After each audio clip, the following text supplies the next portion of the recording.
Bonjour à tous, il est 7h passé de 16 minutes à Bamako et bienvenue dans le journal de la CAN. Le journal de la CAN sur Radio Mali. Afrique du Sud, RD Congo, c'est l'affiche de la petite finale de la CAN. C'est samedi au stade Félix Houphouët-Boigny à partir de 20h à Abidjan. Les enjeux de cette affiche, vous l'aurez dans ce journal. Ivoiriens et Nigérians se retrouvent à la grande finale de la 34e Coupe d'Afrique des Nations prévue ce dimanche au stade Alassane Ouattara. Le parcours des deux nations, vous l'aurez aussi dans ce journal. Vous êtes avec Mamoutou Dantier pour la présentation, à la mise en onde Mamadou B. Diallo. Et la mise en ligne est assurée par Cheikh Oumar Traoré.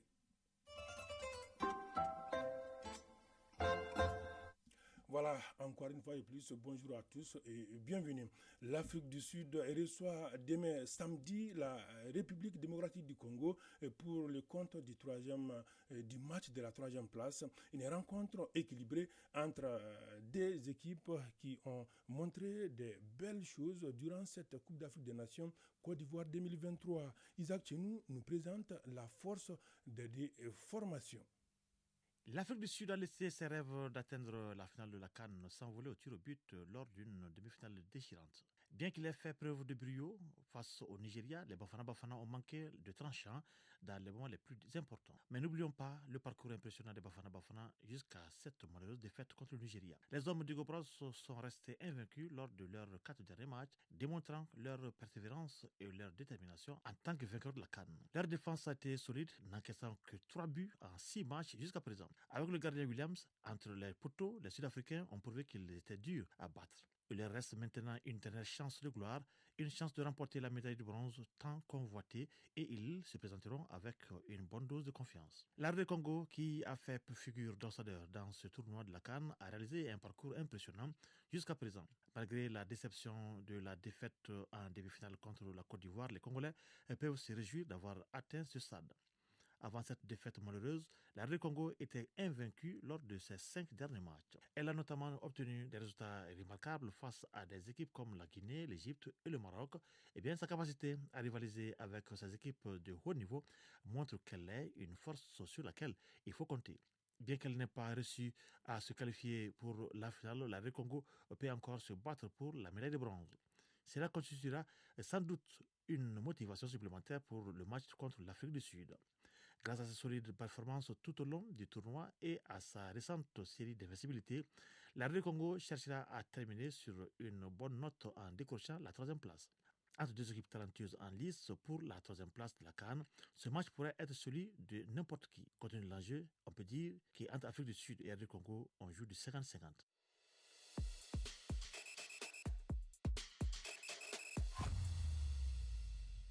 La finale de la Coupe d'Afrique des Nations 2023 est sans conteste l'événement footballistique africain le plus attendu de l'année. Cette 34e édition voit s'affronter des géants du continent, le Nigeria et la Côte d'Ivoire, dans une bataille pour la suprématie africaine. En tout cas, le parcours de cette équipe nigérienne, 3 fois championne d'Afrique, avec Bourima Diallo.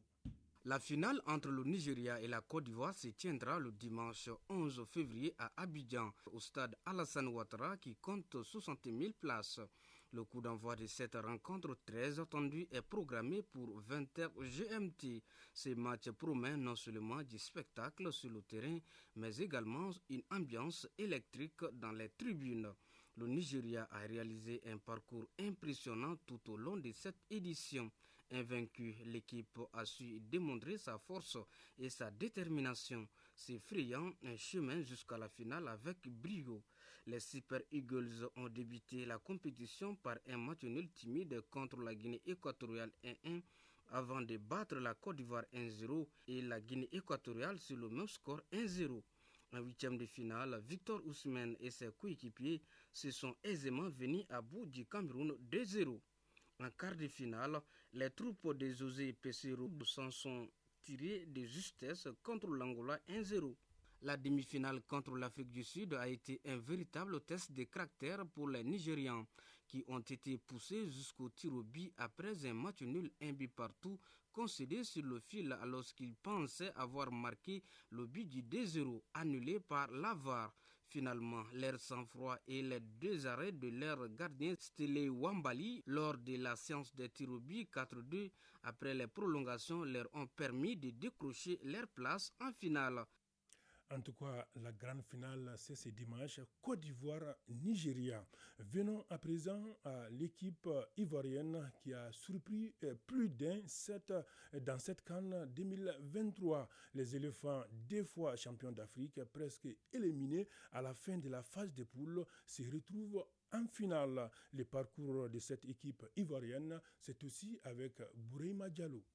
La Côte d'Ivoire, en tant que pays hôte, a porté les espoirs de toute une nation durant cette compétition. Les éléphants ont entamé leur campagne avec l'objectif clair de remporter le trophée sur leur sol. L'équipe a bien débuté en battant la Guinée-Bissau 2-0 avant de voir ses plans contrariés en s'inclinant contre les Super Eagles 0-1. Puis en subissant un lourd revers face à la surprenante équipe de la Guinée équatoriale 4-0, après avoir arraché in extremis leur qualification pour les 8e de finale. La Côte d'Ivoire a terminé parmi les meilleurs 3e. Les éléphants se sont bien repris grâce à de nouveaux miracles, en renversant d'abord le Sénégal dans un match riche en suspense 1-1, 5-4 après les prolongations.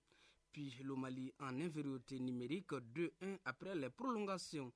Puis maîtrisé, le match de mercredi face à la République démocratique du Congo a permis de décrocher le ticket pour la finale tant rêvée, l'occasion de prendre sa revanche sur le Nigeria.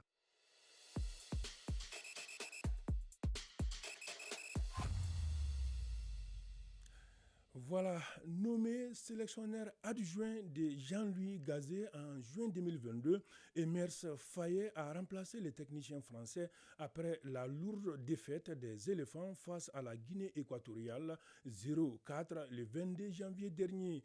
Qui est Emers Faye? Élément de réponse, c'est dans cet élément, en tout cas dans ces reportages signés Daouda Kone. Emers Faye, avant de devenir international ivoirien entre 2005 et 2012, l'ancien milieu de terrain a d'abord fréquenté les équipes de France de jeunes. En 2001, il devient avec ses acolytes de l'époque, la génération Anthony Le Tallec et Florent Sinama Pangol, champion du monde des moins de 17 ans. En finale, le jeune Faye avait affronté le Nigeria avec une victoire sans appel à la clé 3-0. En poule, les moins de 17 ans français avaient déjà affronté les troupes nigérianes qui les avaient battus 2-1. L'ancien joueur du FC Nantes y voit là un signe. Occupant le poste de sélectionneur des éléphants à pied levé, le natif de Nantes n'a pas perdu de temps pour entrer dans l'histoire de la compétition. Comme le révèle le compte State Foot, le technicien de 40 ans est devenu le premier entraîneur à atteindre la finale de la Coupe d'Afrique des Nations après avoir pris son équipe en cours de la compétition. Autant dire qu'une victoire dimanche soir lui permettrait d'entrer définitivement dans la légende du football africain. À peine confirmé comme sélectionneur intérimaire de la Côte d'Ivoire après le renvoi de Jean-Louis Gasset, a fait face à un énorme défi, inverser la tendance et faire tomber le Sénégal en 8e de finale de la Coupe d'Afrique des Nations. Aujourd'hui, Emers est à 2 doigts d'offrir à la Côte d'Ivoire sa 3e CAN. Pour rappel, Emers Faye, né le 24 janvier 1984 à Nantes, footballeur international ivoirien jouant au poste de milieu relayeur, reconverti par la suite entraîneur de football. Formé au FC Nantes, il joue ensuite au Royding FC, puis à l'OGC Nice. En tout cas, pour l'instant, bravo à Emers Faye. Il est 7h passé de 25 minutes. Nous sommes presque à la fin de ce journal de la CAN sur Radio Mali. Pas de match aujourd'hui pour la Coupe d'Afrique des Nations. Et la petite finale se joue samedi entre Afrique du Sud et la RD Congo au stade Félix au Foy-Boigny d'Abidjan. Et la grande finale est prévue dimanche entre la Côte d'Ivoire, pays hôte, et le Nigeria au stade Alassane Ouattara. C'est aussi à Abidjan. Alors, vous aurez ces affiches non seulement sur ORTM 1, mais aussi en langue nationale bambarakan sur la chaîne 2. Merci, c'est la fin de ce journal de la CAN sur Radio Mali. Vous étiez en compagnie de Mamoutou Danté pour la présentation, à la mise en onde Mamadou Bédialo, à la mise en ligne Cheikh Oumar Traoré, la coordination Isaac Tchenou et la réalisation de ce journal Bourahima Diallo. Merci, restez à l'écoute de Radio Mali. Le programme se poursuit. Le journal de la CAN